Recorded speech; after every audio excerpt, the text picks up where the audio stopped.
தேங்காய் கோவில்ல எதுக்காக உடைக்கிறோம் சார்? கடவுளுக்கு இந்த பொருள் எதை படைக்கிறீங்களோ அது திரும்ப கொண்டு வந்து எனக்கு படைச்சிடக்கூடாதுங்கிறதுக்காகத்தான் ஆதி காலத்தில் முன்னோர்கள் தேங்காய் பழம், பத்தி சூடம்,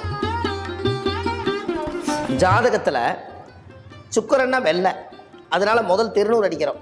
அப்போ குங்குமம்னா சிவப்பு, அந்த குங்குமத்தை சுக்கரன் செவ்வாய் நம்ம இணைக்கிறோம்.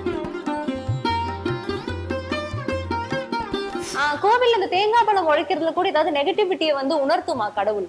இயற்கையாகவே இது தேங்காய் நல்லா இருக்குன்னு யதார்த்தமாக அவசரத்தில் நம்ம எடுத்துகிட்டு போவோம். அந்த தேங்காய் அழுகிருச்சுன்னு சொன்னால் அதை நம்ம அவசகுணமாக எடுத்துக்க வேண்டாங்க. நம்மளோட ஜாதகத்தில் ஒரு தோஷ நிவர்த்தி ஆயிடுச்சுன்னு அர்த்தம்.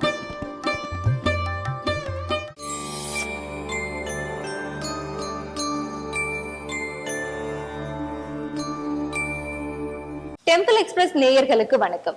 இன்னைக்கு நம்ம கூட பாரம்பரிய திருவள்ளுவர் குல வம்சத்தில் உதித்த பிரசன்ன ஜோதிட ஞானி டாக்டர் சுபமாரிமுத்து ஐயா அவர்கள் இருக்காங்க. பெரும்பாலும் வந்து திருக்குறள் அப்படின்னாலே 1.5 அடியில எல்லா விஷயங்களையும் உலக மக்களுக்காக வள்ளுவர் கொடுத்துட்டு போயிட்டாரு.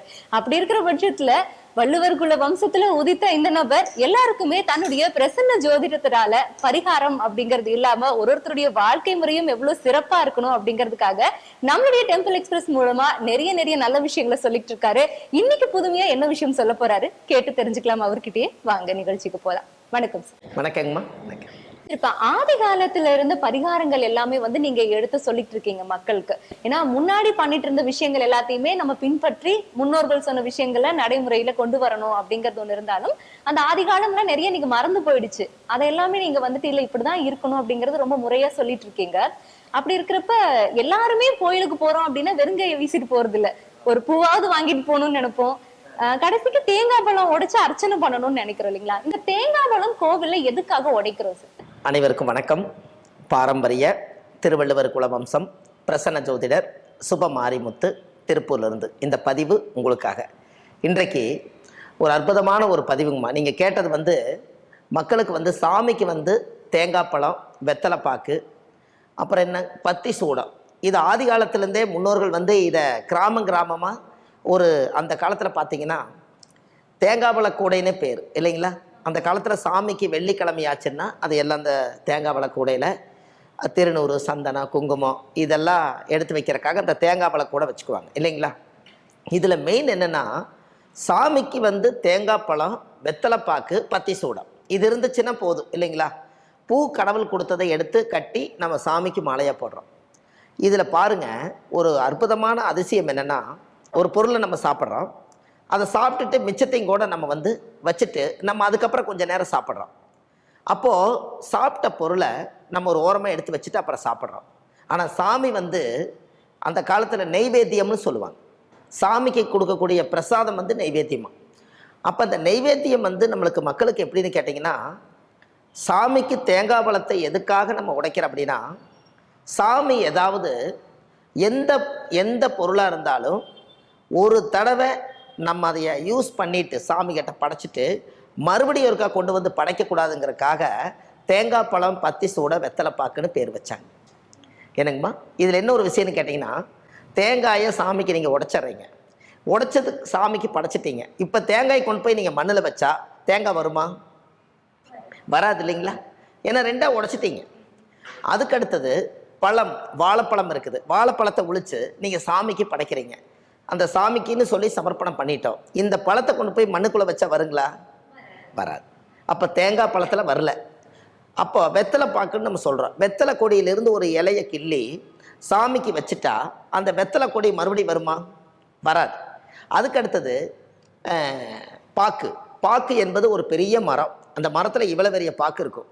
இந்த பாக்கை 4, 5 வகுந்து அதில் இருந்து பிச்சு அதை சாயம் போட்டு அது ஒரு ப்ரௌன் கலரில் பாக்கு வச்சு வெத்தலை மேலே பாக்கு வச்சு கொடுக்குறீங்க.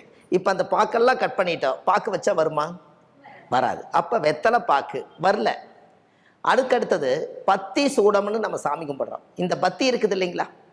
இந்த பத்தியை நீங்கள் பொருத்தி சாமிக்கு வச்சோடனேயுமே சாமிக்கு புகையாக போகுது, திரும்பி அது பத்தியாக மாறுமா? மாறாது. சூடம் வந்து கற்பூரம்னு பேர். இந்த கற்பூரத்தை சாமி கும்பிட்டு நான் என்னுடைய சக்திக்கு நான் இந்த கற்பூரத்தை ஏற்றுறேன்னு சொல்லி வேண்டுதல் வச்சு கற்பூரத்தை ஏற்றுறீங்க. கற்பூரம் எரிஞ்சு சூடமெல்லாம் எரிஞ்சு முடிஞ்சதுக்கப்புறம் திரும்பி அது சூடமாக மாறுமா? மாறாது. அதனால கடவுளுக்கு இந்த பொருள் எதை படைக்கிறீங்களோ அது திரும்ப கொண்டு வந்து எனக்கு படைச்சிடக்கூடாதுங்கிறக்காகத்தான் ஆதி காலத்தில் முன்னோர்கள் தேங்காய் பழம், பத்தி சூடம், வெத்தலைப்பாக்கு அப்படின்னு வச்சாங்க. ரொம்ப சிறப்பு சார். ஏன்னா இது ரொம்ப நுணுக்கமான ஒரு விஷயமா இருக்கு. நிறைய பேருக்கு வந்து கண்டிப்பா இந்த வீடியோ பயனுள்ளதா இருக்கு. ஆமாங்க. இப்போ என்ன அப்படின்னு கேட்டிங்கன்னா, இதெல்லாம் எதற்காக நம்ம சொல்கிறோம் அப்படின்னா, அப்போ சாமிக்கு நீங்கள் படைக்கும் போது சாமிக்கு ஆதி காலத்தில் முன்னோர்கள் எல்லாம் அந்த தேங்காய் பழம், பத்தி சூட, வெத்தலைப்பாக்க கொண்டுட்டு போய் வச்சு என்ன பிரச்சனையாக இருந்தாலும் தேங்காய் பழத்தோடு போகட்டும் அப்படிங்கிறக்காக அது செஞ்சாங்க. இதெல்லாம் முன்னோர்கள் அந்த காலத்தில் இதெல்லாம் யார் கண்டுபிடிச்சா? அவங்க தான் கண்டுபிடிச்சாங்க. இப்போ பாருங்கள், நெத்தியில் வந்து சிவன்னு சொல்லி நீங்கள் 3 பட்டையை அடிப்பீங்க, கரெக்டுங்களா? 3 பட்டை அடிக்கிறீங்க. திருநூறு, சந்தனம், குங்குமம் இதெல்லாம் வச்சுத்தானே அந்த காலத்தில் பக்திமானாக இருந்தாங்க. சாமியோட பிரசாதத்தை எடுத்து நெத்தியில் திருநூறு, சந்தனம், குங்குமம் வைப்பாங்க. இந்த 3மே திருநூறு, சந்தன, குங்குமம் என்ன அப்படின்னு கேட்டிங்கன்னா, இந்த முதல் முறையாக இந்த திருநூறு நீங்கள் இப்படி அடிக்கிறீங்க இல்லையா, அப்போ திருநூறு, சந்தனம், குங்குமம் ஜாதகத்தில் சுக்கிரன்னா வெள்ளை, அதனால் முதல் திருநூறு அடிக்கிறோம் என்னங்க.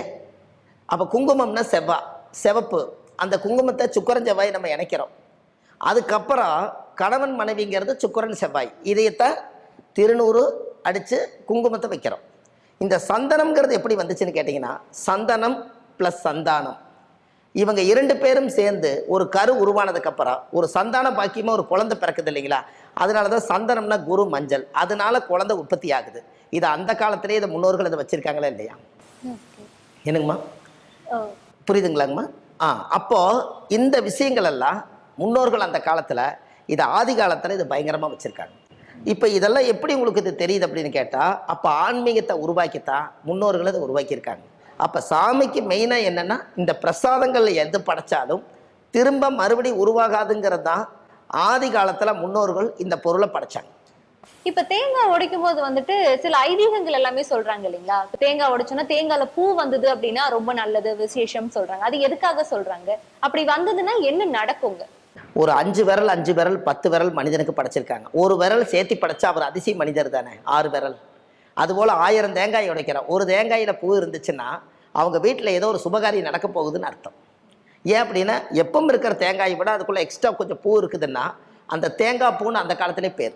அதனால் தேங்காய் பூ வந்துச்சுன்னா அந்த வீட்டில் சுபகாரியம் நடக்குமா. நீங்கள் வெத்தலை பாக்கு, தேங்காய் பழம், பத்தி சூடம் எப்பவுமே அந்த காலத்தில் வீட்டில் பார்த்தீங்கன்னா வெள்ளிக்கிழமை அன்னைக்கு வீட்டில் குறையில்லாமல் வச்சுருப்பாங்க.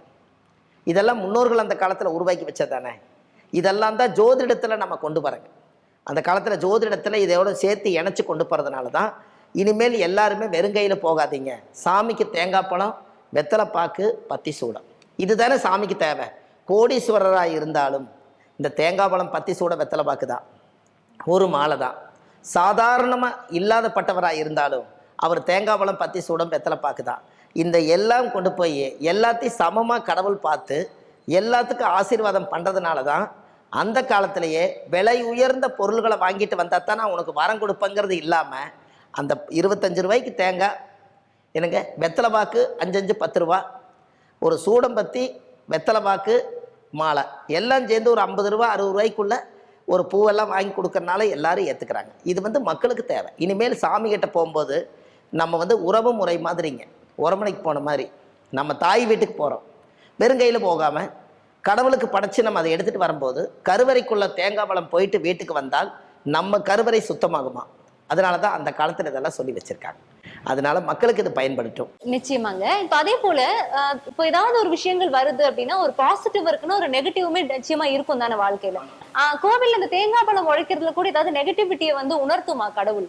தேங்காயை எடுத்துட்டோம்னா ரொம்ப நல்ல விஷயங்க. தேங்காய் எதற்காக அந்த காலத்தில் எடுத்தாங்கன்னா, ஒரு வீட்டில் தென்னை மரம் அந்த காலத்தில் வைப்பாங்க. இன்றைக்கெல்லாம் சிட்டி ஆகிப்போச்சு. இந்த தென்னை மரத்தில் இருந்து நீங்கள் எடுத்துட்டிங்கன்னா இந்த தென்னஞ்சோகை இருக்குது இல்லைங்களா, அதிலிருந்து ஒரு ஈக்கிமாறு வாசக்கூட்ட சீமாராக மாறிச்சு.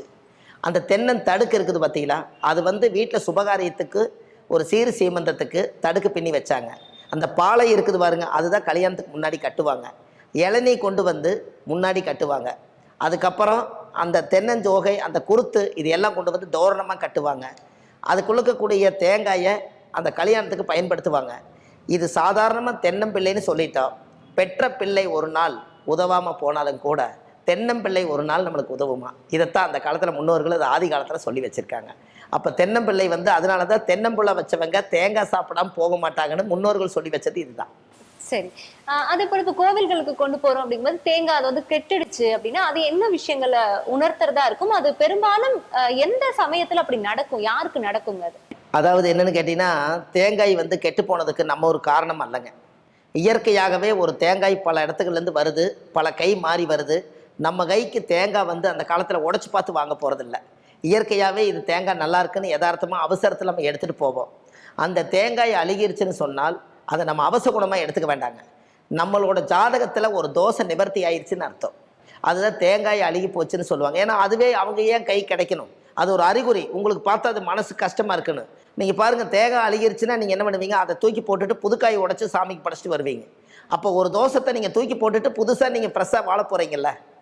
ரொம்ப சிறப்பு சிறப்புங்க. ஏன்னா இப்ப பெரும்பாலும் வந்துட்டு இப்ப அழுகிடுச்சு அப்படின்னாலே வந்து இது அபசுகணும், என்னென்னலாம் நடக்க போகுதோங்கிற ஒரு பயம், ஒரு கலக்க உணர்வு வந்து எல்லாருக்குமே ஆட்டோமேட்டிக்கா வந்துரும். ஆனா நிச்சயமா இந்த தகவல் தெரிஞ்சதுக்கு அப்புறம் இனி யாருக்கும் வராது அப்படின்னு நம்புறோம். ஆமாங்க. இதெல்லாம் வந்து வாழ்க்கையில் எல்லா மக்களும் தெரிஞ்சுக்கணும். இதெல்லாம் இந்த ஆதிகால பரிகார புத்தகத்தில் நிறைய எழுதியிருக்கிறேங்க. இனி வரக்கூடிய புத்தகத்துல எல்லாம் இந்த பாகம் 2 எழுதிட்டு இருக்கேன். அதில் இந்த கடவுளை பற்றி நம்மளுடைய ஜோதிடத்தை பற்றி நிறைய மக்களுக்கு போய் சேர்த்துட்டு இருக்குது. இது எல்லாமே நீங்கள் யூடியூப்பில் பாருங்கள். ரொம்ப சிறப்பான தகவல் கொடுத்துருக்கீங்க. அடுத்தடுத்து நிறைய விஷயங்கள் உங்ககிட்ட இருந்து கேட்டு தெரிஞ்சுக்கிறோம். ரொம்ப நன்றி. ரொம்ப நன்றிங்கம்மா. வணக்கங்க.